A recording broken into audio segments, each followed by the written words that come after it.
En el nombre del Padre, del Hijo y del Espíritu Santo. Amén. Gloria al Padre, y al Hijo, y al Espíritu Santo. Como era en el principio, ahora y siempre, por los siglos de los siglos. Amén. Bien, bienvenidos a este curso de Historia de la Iglesia 4, que se le llama también contemporánea, que parte pues del siglo XVIII, a finales del siglo XVIII, con la Revolución Francesa, y termina pues con el Concilio Vaticano II. Entonces también es un periodo grande, y sobre todo por los materiales que tenemos, los documentos que tenemos y lo que sabemos pues de la historia, gracias pues a la imprenta, gracias a los medios de comunicación y todo. Entonces tenemos bastante material para poder comprender este periodo. Entonces, la descripción del curso. El curso contiene el desarrollo de los grandes temas de la época contemporánea, iniciando con la Revolución Francesa, 1789, hasta el Concilio Vaticano II, 1965. Son 2 siglos de la vida de la Iglesia en que los alumnos aprenderán los movimientos sociales y de pensamiento que influyeron decididamente en el hombre religioso de este periodo. El objetivo general: con el estudio de esta asignatura se pretende que los alumnos tengan una idea global de los acontecimientos ocurridos en estos años y puedan discernir los cambios de época y estar preparados para dar respuesta a las preguntas del hombre y sociedad de hoy que hoy plantea la Iglesia. Entonces, las grandes unidades son, en primer lugar, la Revolución Francesa. Luego vamos a ver un movimiento que se llama ultramontanismo. Después vamos a ver el liberalismo, sea el liberalismo laico que el liberalismo católico. Después también miraremos los papas de este periodo y el Concilio Vaticano I. Y por último, la última unidad, el Concilio Vaticano II. Luego yo les mandaré pues este plan, ahí podrán ver pues el objetivo de la unidad y también la división de cada unidad. Luego, para la evaluación, pues vamos a hacer, como hemos hecho también en la otras historias, un trabajo, 50%, un examen, sea oral, sea escrito. La bibliografía, normalmente pues la tomo de Jeding, Huber Jeding, Manual de Historia de la Iglesia.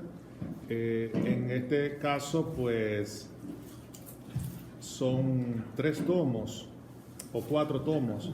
El tomo 8, que se divide en 2, y luego el 9 y el 10. Lo tienen en biblioteca. Ese es el manual. Y luego pues los apuntes que he recibido yo.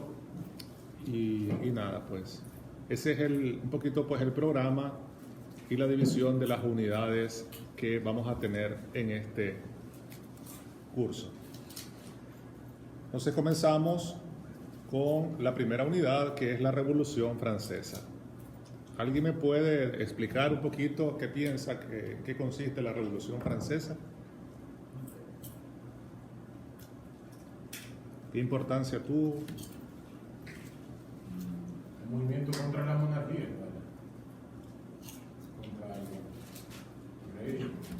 Contra la monarquía, sí. la explotación del hombre. Y desde el punto de vista eclesiástico,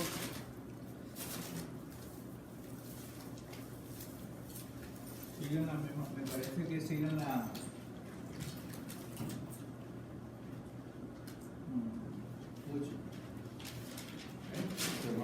sí, porque se habla mucho, ¿no?, de la Revolución Francesa, de la importancia de la Revolución Francesa, pero muchas veces no conocemos un poquito en qué consiste.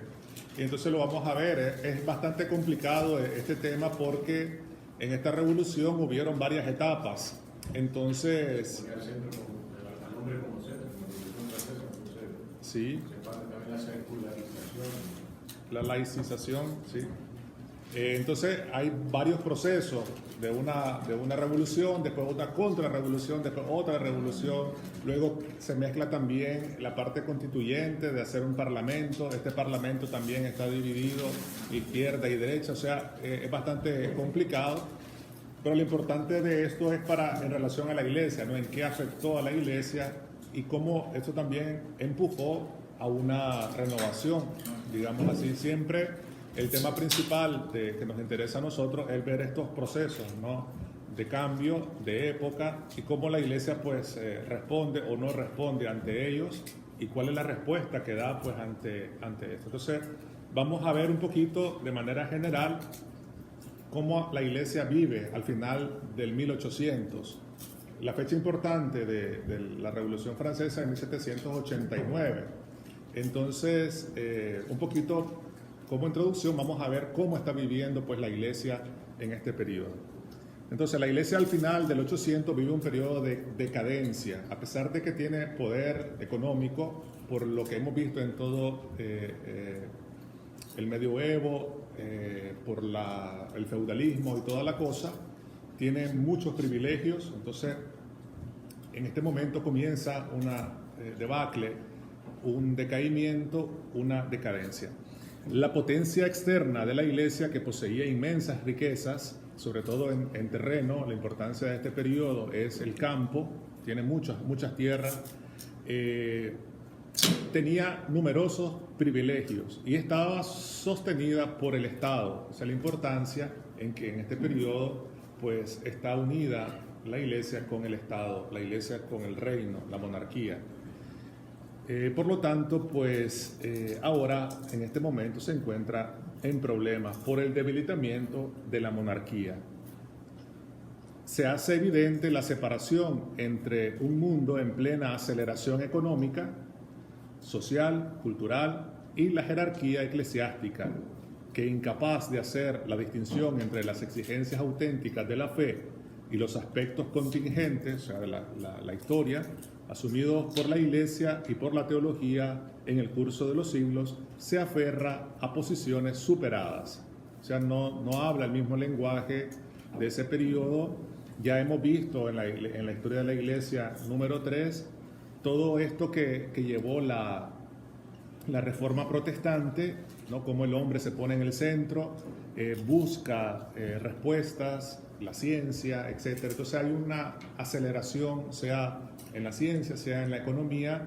También el influjo que tuvo la revolución industrial en Inglaterra, todas estas cosas llevó a este deseo de cambiar las estructuras, sobre todo esto que decían ustedes, ¿no?, la monarquía, el reino, y sobre todo en Francia. Francia es el país potente de Europa, y sobre todo donde se encuentra la mayor cantidad de católicos. Entonces, por eso es importante Francia, ¿no? Para este siglo, ¿verdad? Sí.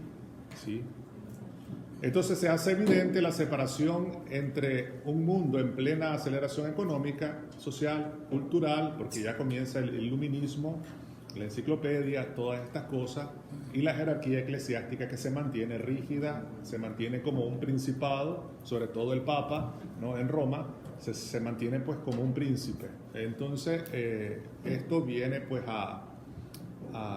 esta revolución viene desde abajo para eliminar la monarquía.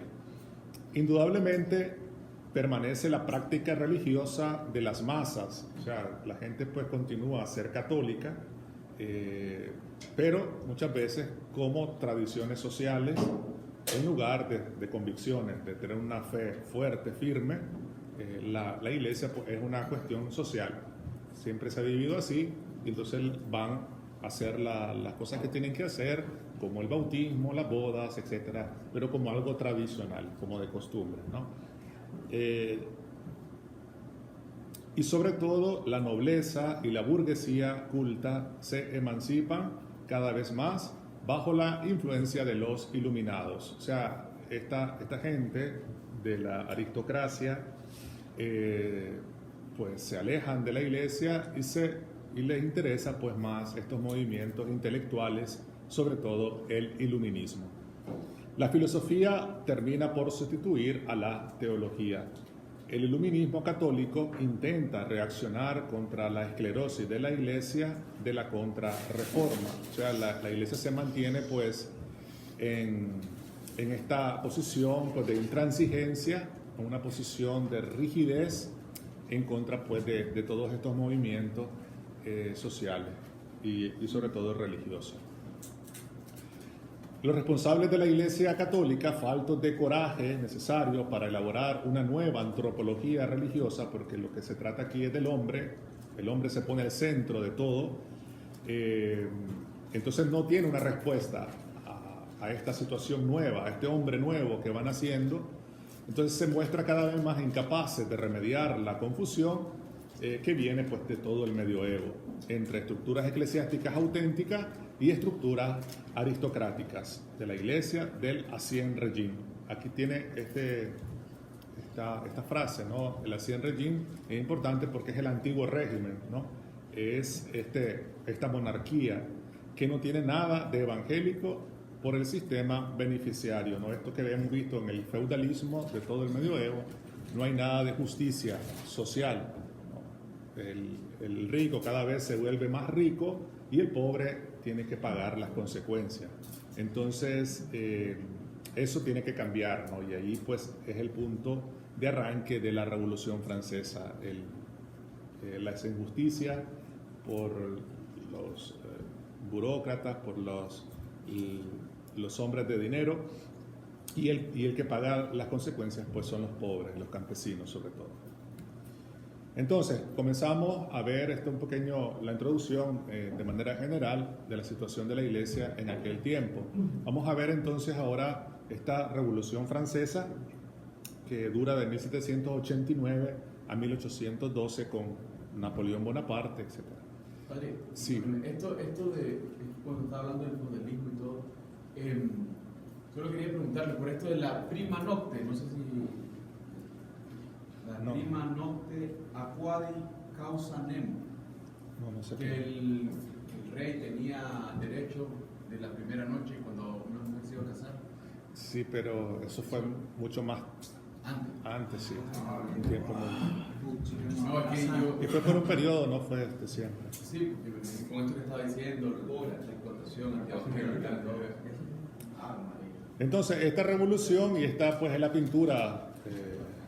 pintura que simboliza pues esta revolución, y es una mujer que sale con los bustos al aire, con la bandera de Francia, y estos hombres, ¿no?, que van a implantar la igualdad, etc. Entonces es el vuelco, la Revolución Francesa es este vuelco del Ancien Régime, y esto tiene sus raíces en la debilidad del régimen absoluto.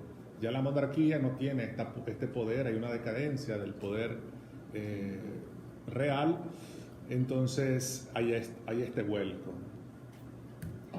Entonces vamos a ver un poquito la corona, que cómo se encuentra en ese momento en Francia. Hay una pérdida del prestigio por la ineptitud de Luis XVI, del rey Luis XVI, y también por los costosos fracasos en política exterior que dañaron la potencia de Francia.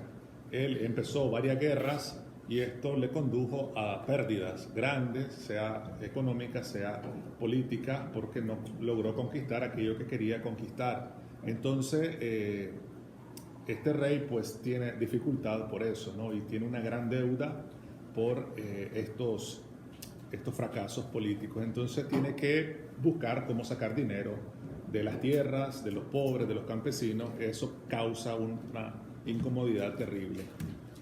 La administración, ¿cómo estaba administrado pues el reino? Los intendentes, que eran los altos funcionarios y que no tenían una dirección central. En cada provincia había un intendente y que era prácticamente autónomo. Los poderes locales estaban pues los estados provinciales, se reunían en una provincia y ellos pues gobernaban pues esa zona. Luego estaban los parlamentos en función de tribunales provinciales.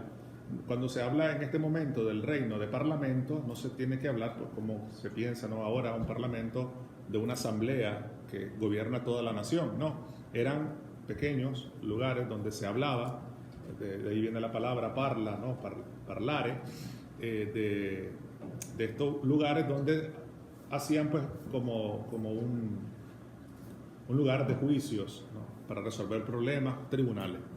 Luego estaban los privilegios eclesiales y de la nobleza. Entonces aquí esto va a ser un punto grave para la iglesia, es porque ellos gozan de muchos privilegios, ¿no? El poder eclesiástico, y no pagaban los impuestos, estaban exentos de los impuestos y daban una ofrenda voluntaria. Igual la nobleza también tenía muchísimos privilegios, y entonces eso pues va a ser una causa de dificultad. La venalidad de la burocracia, que es este también el sistema financiero de la burocracia, se producen continuos choques entre la corona y el Parlamento de París, que pretende controlar las leyes reales. Entonces surge en París este movimiento, ¿no?, la ciudad más importante, y comienza este choque, ¿no?, contra la corona, contra Luis XVI, y también este parlamento, que era un tribunal local para París, pues también pretende controlar las leyes del rey y cambiar también la legislación. Entonces todos estos movimientos se están dando en este momento. La sociedad, ¿cómo estaba constituida? Pues la sociedad, el orden feudal envejecido crea malcontentos y tensiones en todos los órdenes sociales. París tiene 650.000 habitantes en este momento. Entonces estaba dividida esta sociedad en la nobleza alta, que son aquellos que tenían cargos de corte, también personas jubiladas y que gozaban del salario vitalicio, digamos así. La nobleza terrateniente, que habitaba en las provincias, en el campo. La nobleza de robe son aquellas que habitaban pues en la ciudad. El clero estaba dividido en el clero alto y en el clero bajo, y existen grandes diferencias entre ellos en este momento, por igual los que viven en la ciudad pues tienen más privilegios, tienen más acceso a la nobleza, etcétera, y más dinero se mueve en la ciudad que aquellos del bajo, pues del campo. Igual sabemos, ¿no?, que hay grados. Los obispos pues tenían mejor entrada de dinero, los párrocos tenían mejor entrada de dinero que los vicarios, o aquellos que ejercían alguna función eclesiástica menor. Luego estaba la burguesía. La burguesía pues estaba en este momento en ascenso, favorecida por el mercantilismo. Entonces los burgueses eran aquellos que comenzaban a negociar, tenían comercio, etc. Entonces estos estaban integrados por los banqueros, los comerciantes, los emprendedores, los abogados, los médicos, y también parte de los artesanos que abundan en París. Entonces esta burguesía será un bloque potente que va a impulsar el derrocamiento de Luis XVI.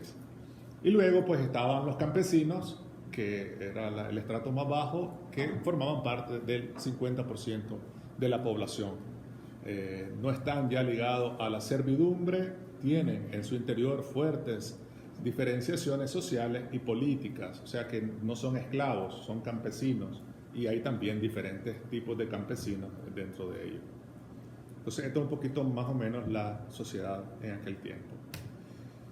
Luego, la política financiera. Los gastos excesivos son la causa del déficit permanente que llevará a la bancarrota del reino. Para cubrir los gastos se recurre a la emisión de préstamos con tasas altas de intereses.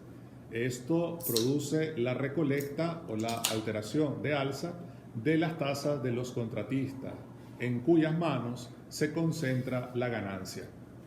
Entonces ahí va el problema de la usura, etc.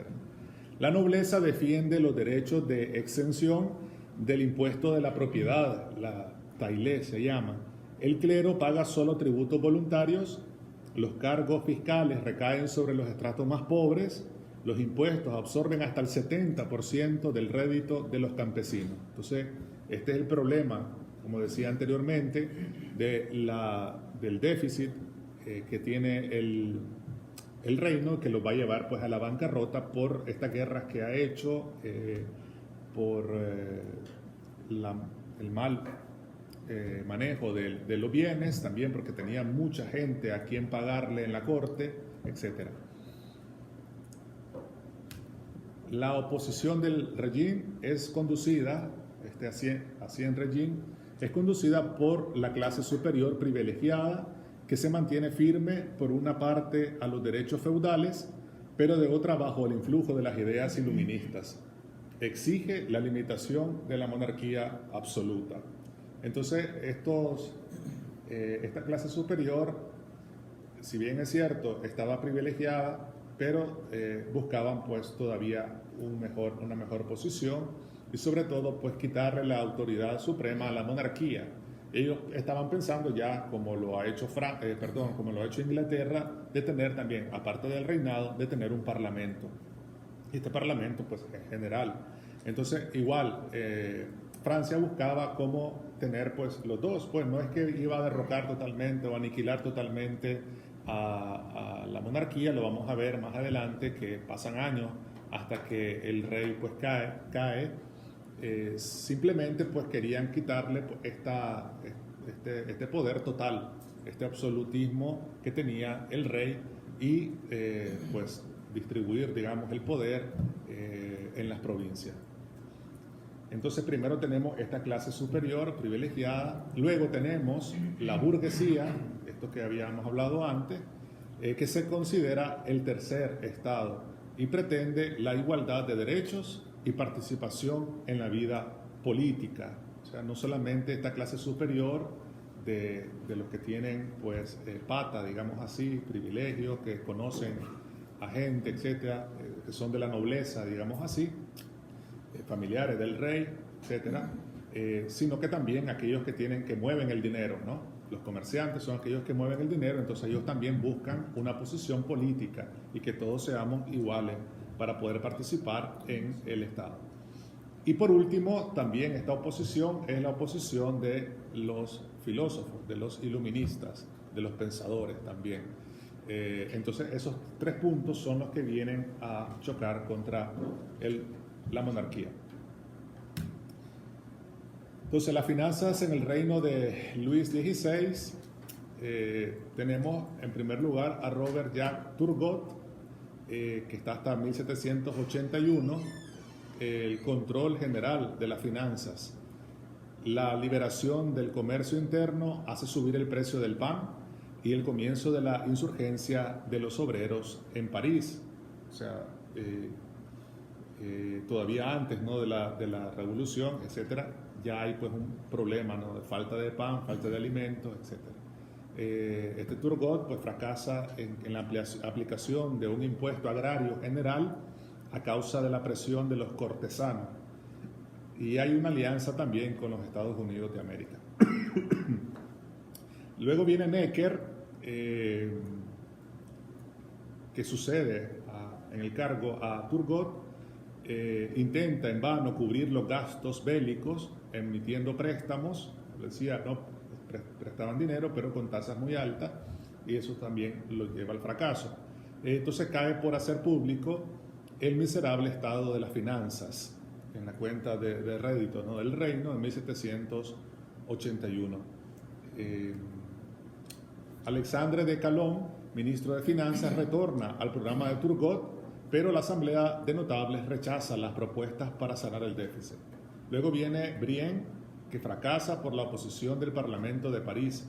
Una vez que ha sido aprobada la reforma fiscal, obtiene la convocación de los Estados Generales. Otra cosa importante, que ya desde 1614 no se convocaba los Estados Generales, es una reunión con toda la fuerza política de Francia, no se convocaba desde 1614. Entonces, eso es otro evento importante, y estos Estados Generales luego, pues lo vamos a ver, va a ser una constituyente. En la bancarrota del Estado, en el año 1888, Necker es llamado de nuevo y obtiene el doble de representantes en el tercer Estado. Después de una intensa campaña electoral, se llega a la convocación de los Estados Generales, que a través de los Cayers se pronuncian por una monarquía limitada. El abad Sieyès exige la participación al gobierno de los representantes del tercer Estado. Entonces, ¿cómo se encuentra la Iglesia Gallicana, la Iglesia francesa, a la vigilia de la Revolución? Hemos visto pues todo el aspecto político, social y económico. Ahora vamos a ver cómo se encuentra la Iglesia a la vigilia de esta revolución. Entonces la Iglesia Católica es en Francia, como en los otros países católicos de Europa, una institución oficial y que goza de importantes privilegios políticos, judiciarios y financieros. Ya esto está claro, creo yo, ¿no? Ya lo hemos visto. Luego, las relaciones de la Iglesia de Francia con la Santa Sede son reguladas por el Concordato de 1516. En 1516, pues hubo un concordato entre la Santa Sede y Francia, y ese concordato se mantiene hasta 1800. Este concordato reconoce al rey, que es consagrado en Reims, importantes derechos. Entre muchos derechos, es él que distribuye la mayor parte de los beneficios de la Iglesia. Es él quien lleva a cabo la elección de los obispos y del abad con la aprobación del Papa. Entonces, estos privilegios de dinero, lo que puede manejar los beneficios de la Iglesia y dárselo a quien quiera, la elección de los obispos y por lo tanto de todo el clero. Entonces esos son los privilegios pues que este concordato le da al rey, y luego pues de parte de la Iglesia muchos privilegios, sobre todo pues este privilegio de la exención de los impuestos. El clero ocupa una situación preponderante, constituye en el reino, junto a la nobleza y al tercer estado, un orden aparte, único, organizado. O sea que los demás pues no estaban organizados, la burguesía no estaba organizada, es verdad que exige pues derechos y todo, pero el clero sí que está organizado por todas las parroquias, ¿no? Que está bien dividida, el obispo que está a la cabeza, que conoce a su clero, entonces tiene influencia también en la predicación de las iglesias, o sea, el clero pues tiene un liderazgo. Sus delegados se reúnen cada 5 años en asamblea general. El clero es representado en París por un agente general que Talleyrand, entre el 1780 y 1785, logró transformar en una especie de ministerio permanente del orden del clero. O sea que se vuelve como un partido político, ¿no? Tiene influencia grande, está bien organizado, se reúne cada 5 años, y que Talleyrand, lo vamos a ver más adelante, es un personaje muy importante. Ya antes de la revolución, él está en este quinquenio del 80 al 85 y hace como una especie de ministerio, ¿no? Permanente del clero, de los eclesiásticos. Y el clero en Francia consta con casi 50.000 presbíteros, o sea, el clero numeroso, 50.000 presbíteros al servicio parroquial, más de 15 a 18.000 canónigos con funciones poco trabajosas, o sea, funciones menos, no están en parroquia, están en el servicio, ¿no? del reino, como confesores, o como están en un hospital, o están sirviendo en una obra social, etc. Además de eso, hay de 20 a 25.000 religiosos y de 30 a 40.000 religiosas, un montón de monasterios, un montón de conventos, en total casi 120.000 personas de los cuales se unen todo el personal de sacristanes, del coro, etc. El clero posee un territorio en tierra, ¿no? del 10% de toda Francia. Están exentos de impuestos, se limitan a depositar una cantidad voluntaria. La influencia del clero es grande, sobre todo en el campo, en la montaña, ¿no? Entonces, vemos pues que es una cosa grande, son 120.000 personas, y tiene pues esta influencia. Pero también para el reino le complica también tener pues a todo este personal que no produce. Unas monjas que están encerradas en un monasterio no le produce nada al Estado. Entonces es mano de obra vacía. Entonces vamos a la revolución. El 5 de mayo se abre pues esto que decíamos anteriormente, que no se hacía desde 1600, se abre pues la apertura de los estados generales en el Palacio de Versalles, no en Francia, sino Versalles es un pueblo que está cerca de Francia, donde los reyes pues habitan. Entonces esta apertura por obra del tercer estado, el cual exige que la votación sea por cabeza y que las deliberaciones de los tres órdenes sea en común, se constituye en Asamblea Nacional el 16 de junio con potestad fiscal. Tienen toda la autoridad de hacer una reforma fiscal, de cambiar todo este modo de organizar la finanza, entonces tienen esta potestad. Expulsados por una orden real, el rey pues los expulsa. Los diputados se reúnen en la sala de la Palacorda y deciden no presentarse hasta que no se haya aprobado la Constitución. Bailly, presidente de la Asamblea Nacional, y de ceder solo a la fuerza de las bayonetas. Inicia la primera fase de la revolución. O sea, ellos que se reúnen en estados generales son expulsados por el rey y ellos pues se van a una sala, se llama la Palacorda, y allí pues deliberan que tiene que hacerse necesariamente.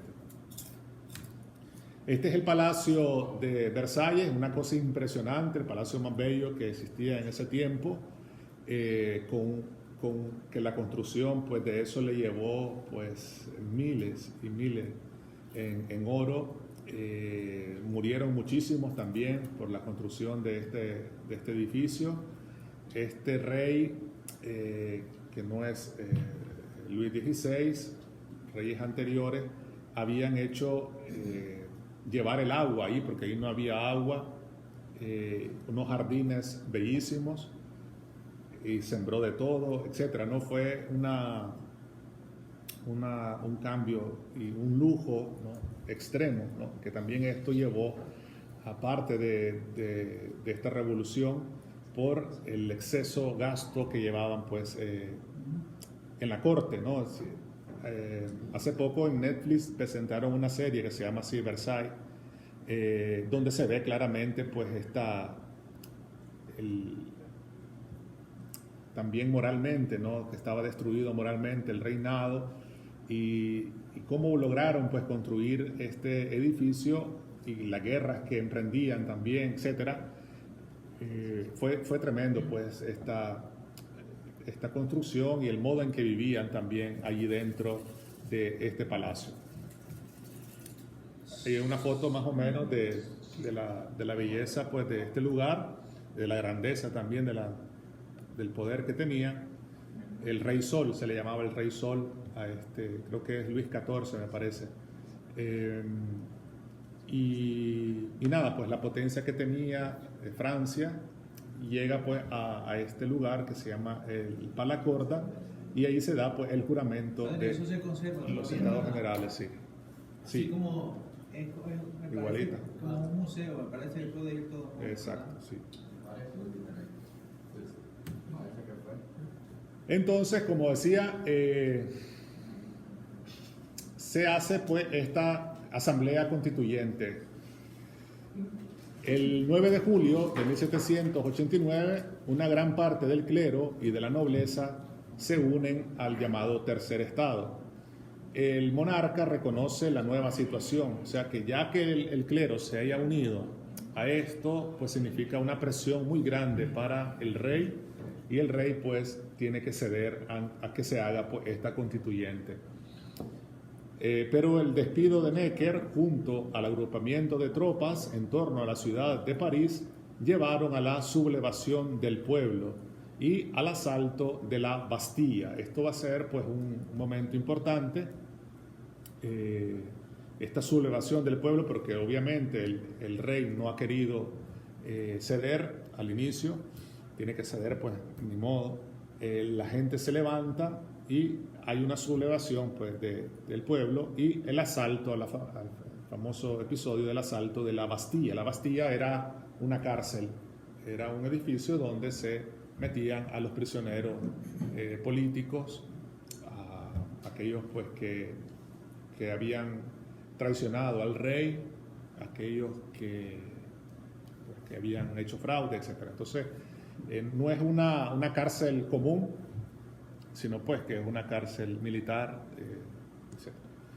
Entonces, el pueblo se toma las armas de la fortaleza. Este es como el Pentágono, digamos así, un lugar donde están todas las armas de París, y entonces asaltan esto y se agarran las armas y se hace pues esta revolución. El ejército es disuelto y Lafayette crea la Guardia Nacional, milicia ciudadana con insignia o escarapela blanca, roja y azul, que une los colores de París al símbolo borbónico. Entonces esta es la Asamblea Constituyente y vamos a ver las consecuencias que esto tuvo. Entonces este asalto a la Bastilla se difunde un sentimiento de ansiedad conocida como la Grande Pau, el gran miedo, el gran temor, que provoca sublevaciones de campesinos en toda Francia. Esto que sucedió en París se expande pues en toda Francia contra los gobiernos locales. Se da la primera ola de nobles emigrantes, entonces ya comienzan los nobles a escapar, a huir, porque ya ven definitiva esta pérdida y comienza el exilio. Entonces, este tercer poder, ¿cuál era? ¿Ese que organiza ese ejército?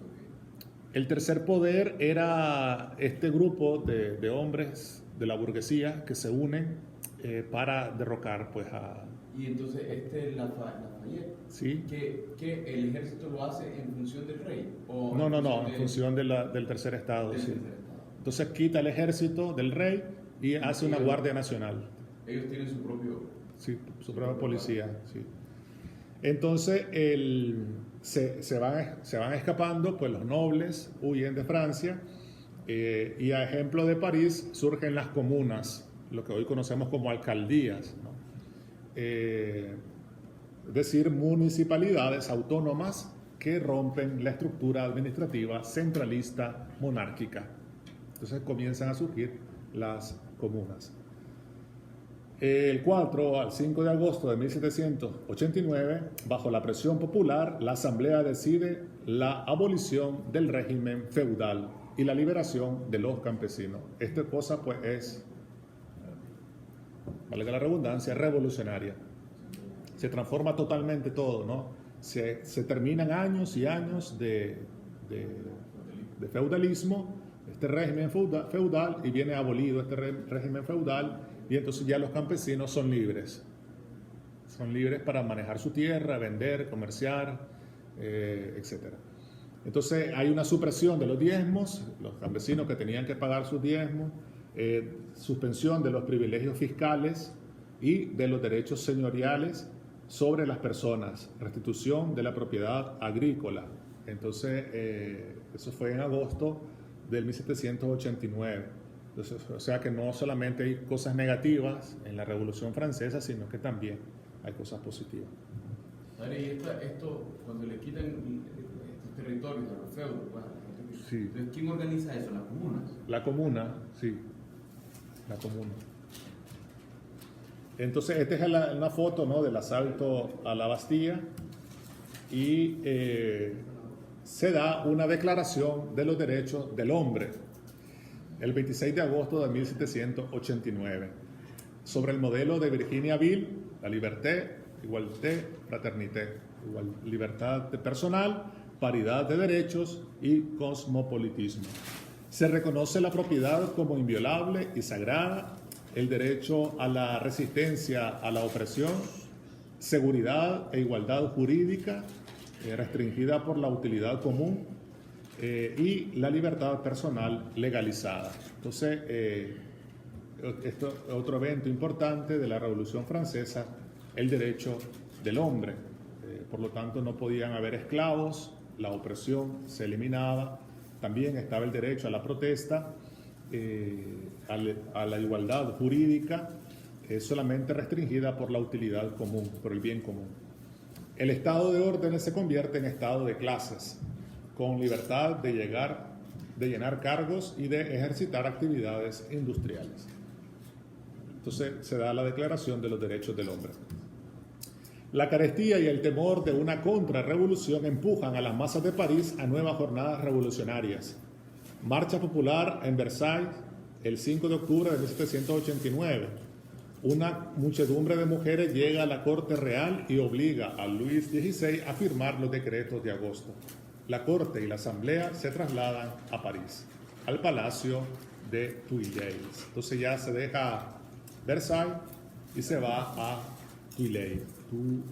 Tuileries, no sé cómo se dice. De ahora en adelante estarán bajo el control de las tribunas parlamentarias.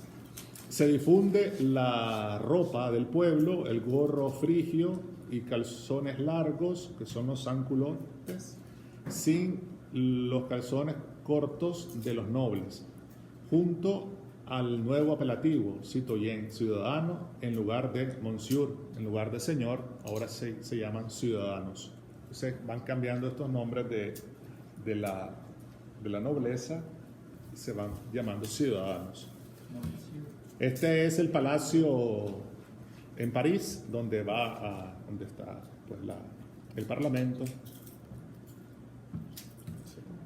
Entonces, para afrontar la crisis, el obispo de Autun, Talleyrand, que hemos visto que del 80 al 85 había hecho una congregación de los eclesiásticos como un partido que tenía fuerza, que tenía poder. Entonces, este era obispo de Autun. Propone la confiscación de los bienes de la iglesia, de la corona y de los nobles emigrantes, que se vuelven los bienes nacionales. Entonces hay una confiscación de todos los bienes de la iglesia, de todos los bienes de los nobles y también de aquellos que se han fugado, que han huido los de la nobleza igualmente. El 2 de noviembre se da pues esta propuesta de Talleyrand.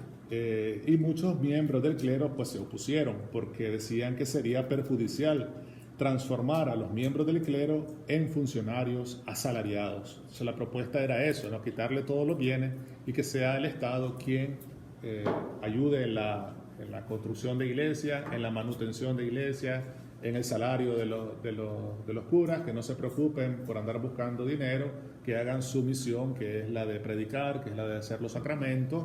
Entonces querían hacer una iglesia estatal, ¿no? Que yo controlo todo, yo sé quién es el obispo, yo pongo al obispo, yo pongo a los curas, etcétera, en una iglesia nacional.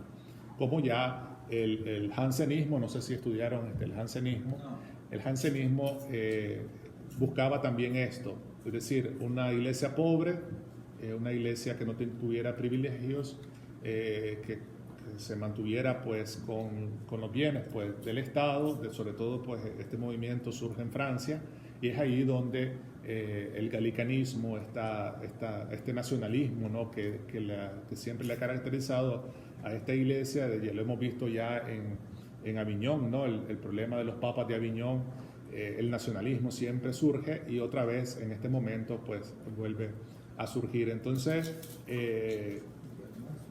la consecuente emisión de cheques, papel moneda de 1790, asume curso legal, lleva a la inflación, pero la adquisición de los bienes nacionales favorece a la formación de una nueva clase de burgueses propietarios de tierra. Paralelamente a la cuestión de la propiedad eclesiástica, la constituyente afrontó las órdenes religiosas. La supresión de sus bienes implicaba la secularización de las personas y muchos además consideraban los votos de religión como contrarios a los derechos del hombre. Hemos visto que han hecho una declaración de los derechos del hombre y la vida religiosa es una cosa contraria al derecho del hombre, sobre todo a la castidad, el derecho a la libertad, están ahí encerrados. Eso lo decía Martín también, ¿verdad? Se les pone también, se le impone el ayuno, ¿no? Muchas órdenes religiosas practican ayuno, están de rodillas un montón. Eso es contra la humanidad, Si no tienen dinero, contra los derechos, sí. se les paga.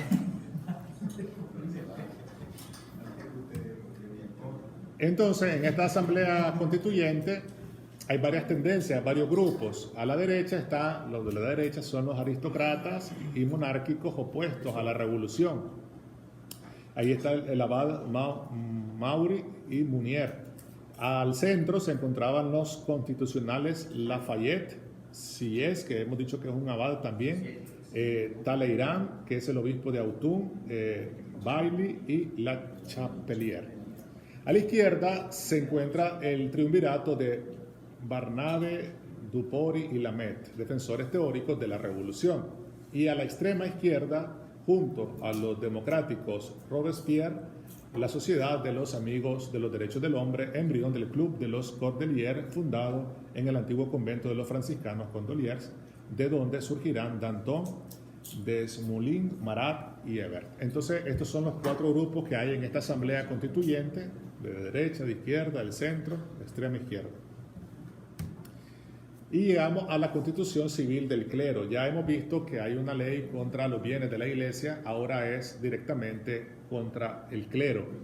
Entonces, el 13 de febrero de 1790, un decreto prohibía los votos religiosos y suprimía todas las órdenes religiosas y las congregaciones de votos solemnes que no ejercitaban actividad hospitalaria y de enseñanza. Entonces hay una parte que ellos suprimen, pero dejan sobre todo aquellas que tienen una actividad de enseñanza en la escuela o que tienen hospitales, hospicios, orfanatos para los niños, etc., ¿no? Pero luego pues ya eliminan todo. Entonces solamente hasta agosto de 1792, 2 años después, la Asamblea Legislativa completará la abolición de todas las congregaciones, inclusive las que servían a los pobres. Los juristas, apoyados por numerosos curas democráticos, inspirándose en el principio, la Iglesia está en el Estado y no al contrario, la Iglesia está en el Estado, para que no se tocase la doctrina, porque esto también provocó, es decir, pues ellos están llamando a la libertad por una parte y luego están suprimiendo las congregaciones religiosas, están en contra de lo que ellos mismos están proponiendo, entonces no hay libertad. Entonces se están metiendo con la doctrina de la iglesia, no solamente con los bienes, sino pues con la doctrina al crear esta constitución civil. Entonces los juristas y los curas pues eso, se unen, y para que no se tocase la doctrina, la constituyente tenía el derecho de reformar las instituciones eclesiásticas como las demás instituciones, tanto más que el Estado se había comprometido a dar un salario a los ministros de culto y debían controlar el número y el reclutamiento. Entonces, esto, de aquí la idea de una constitución civil del clero, porque es un peligro pues que no haya un documento, una ley, una legislación por los desórdenes que pueden provocar. Entonces decían, pues no, hay que hacer una constitución civil del clero, además que hay, el clero pues es pagado por el Estado, entonces también ellos están sujetos al Estado como funcionarios públicos, ¿no? Entonces la idea era retornar a la práctica de la iglesia primitiva de pobreza, de igualdad, de fraternidad. La constituyente adoptó el proyecto el 12 de julio de 1790. El 12 de julio de 1790, después de 2 meses de debate, de lucha. Entonces comprendía 3 series de proposiciones esenciales. Estas 3 series son, en primer lugar, ordenar las circunscripciones diocesanas para hacerlas coincidir con los departamentos. Esto llevaba a la desaparición de 52 diócesis y una fuerte reducción de números de parroquias. Entonces, si se reduce pues, este número de diócesis a los departamentos de Francia, entonces se pierden 52 diócesis. Por lo tanto, se eliminan 52 obispos y todas las parroquias que hay en esas diócesis. O son asumidas por otro obispo que están cerca, ¿no? Entonces, esa es la primera proposición esencial de esta constitución civil del clero. Segundo, la retribución de parte del Estado a los obispos, párrocos y vicarios, de modo que todas las funciones religiosas fuesen gratuitas. O sea, que el párroco no podía exigir que le pagaran por un bautismo, por un matrimonio, por lo que sea, porque ya está pagado por el Estado. Entonces, todas las funciones religiosas son gratuitas para todo el pueblo. Y la tercera, finalmente, la elección de los obispos y de los párrocos de parte de la asamblea electoral del departamento. O sea que, como decíamos, las comunas o la asamblea del departamento tenía esta autoridad de poner a un obispo y de poner a los párrocos. Y del distrito también, ¿no? Sin previa consulta al Papa. Estaban autorizados únicamente a comunicarle en testimonio de la unidad de la fe y de la comunión. Esa es la propuesta de la Constitución Civil del Clero. Ya que la constituyente no quería un concilio nacional del clero, solo el Papa era competente de bautizar, entre comillas, la Constitución Civil, de autorizar, de decir, pues está bien, acepten esa Constitución. Pero la Asamblea se negó a dirigirse al Papa. Se limitó a admitir tácitamente que lo hicieran el rey y los obispos.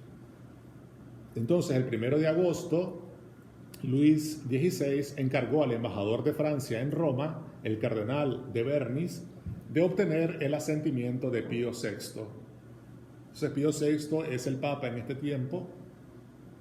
El rey Luis XVI encargó pues, al embajador de Francia en Roma de pedir el asentimiento, es decir, que el Papa pues, bendijera esta constitución civil del clero. Bernis, que era un violento adversario de la revolución, había intentado desde el inicio empujar al Papa a condenar la revolución y por tanto todo esto, que la pérdida de los bienes y también esta constitución del clero.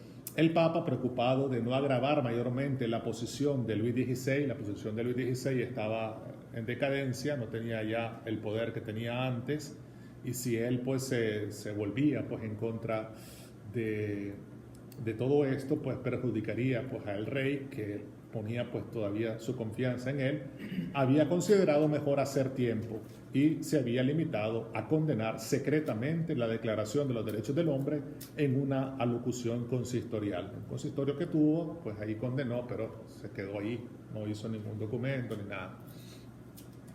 Pío VI tenía un doble temor. Uno era de orden político, que era perder Aviñón. Aviñón le pertenece al Estado pontificio, es un territorio de la Santa Sede, aunque esté en Francia, pero le pertenece a la Santa Sede. Entonces, los habitantes de Aviñón querían anexarse a Francia. Entonces, eso perjudicaría pues, y perdería pues, este territorio. Y en orden religioso, de provocar la susceptibilidad galicana imponiendo al episcopado francés, imponiéndose, ¿no? Así celoso de sus prerrogativas, como decíamos, que era muy nacionalista, el modo de comportarse y tal vez empujar al cisma, a la más potente iglesia nacional. Entonces, estos dos motivos detienen al Papa Pío VI de pronunciarse públicamente y de condenar la revolución, condenar esta constitución civil del clero.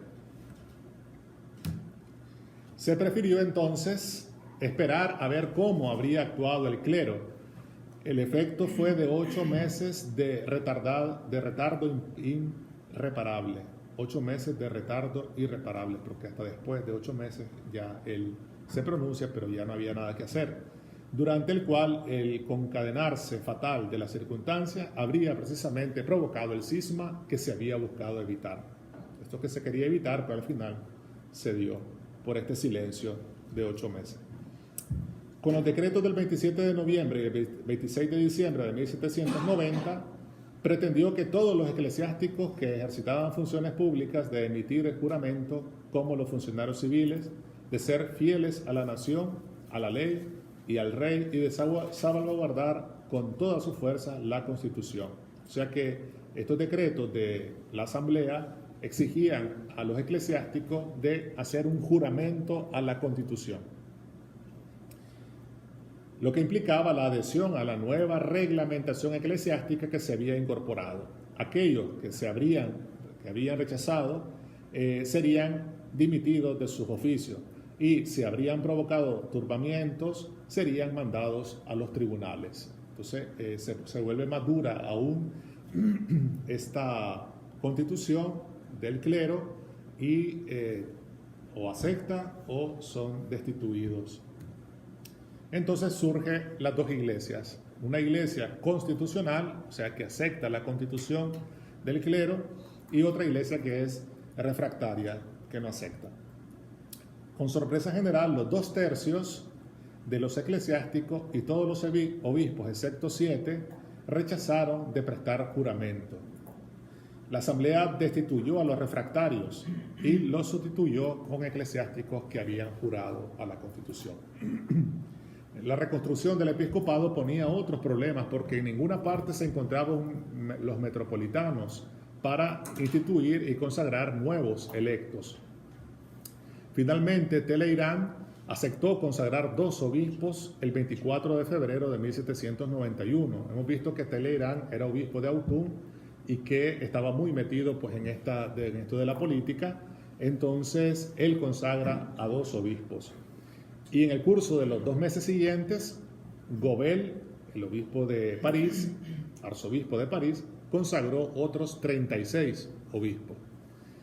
Esto fue pues grave, y ahí se ve pues esta división entre las dos iglesias, la constitucional, aquellos que han jurado la Constitución, y los que han rechazado.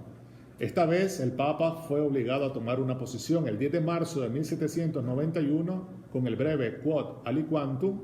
Condenó la Constitución civil porque atacaba mortalmente la Constitución divina de la Iglesia con sus disposiciones relativas a la institución canónica de los obispos, a la elección de los pastores y al funcionamiento de los consejos episcopales. Y en segundo breve del 13 de abril declaró sacrílega la consagración de los nuevos obispos.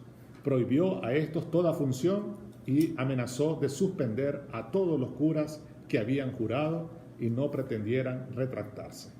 Aprovechó la ocasión para pronunciar igualmente un juicio severo sobre la Declaración de los Derechos del Hombre, cuyos principios fueron declarados en oposición a la doctrina católica sobre el origen del poder, sobre la libertad religiosa y sobre las desigualdades sociales. La Constitución, ofendida, replicó extendiendo la legislación del juramento a nuevas categorías de eclesiásticos. O sea, aquellos que sí habían firmado, se les dio posiciones de autoridad, de párrocos, se les ponía, ¿no? Los 2 cleros, entonces, convencidos de una parte y de otra de estar en lo justo, se enfrentaron con la pasión habitual de las controversias religiosas. Sobre todo en la ciudad, la rivalidad entre las 2 iglesias se acentuó vivamente. No era posible imponer en toda Francia la iglesia constitucional, tanto más que la Constitución misma se había declarado por la libertad de los cultos. Entonces buscaron el camino de la persecución administrativa. A través de las leyes buscaron cómo castigar pues, a los refractarios, aquellos que no habían firmado la Constitución. En junio de 1791 hay un tentativo de fuga por parte de Luis XVI. El rey, reconocido en Varennes, lo saben pues que es el rey, es llevado a París y despojado de todos los poderes políticos. El 7 de julio, las masas concentradas en la capital exigen la destronización del monarca. Como respuesta, la comuna parisina, controlada por Lafayette, establece la ley marcial y hay una masacre, la famosa masacre del campo de Marte. Las tropas disparan contra toda la muchedumbre.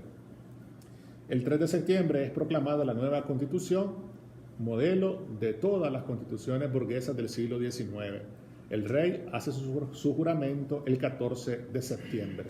Se quería escapar, pero al final pues, fue obligado a aceptar esta constitución, esta nueva constitución.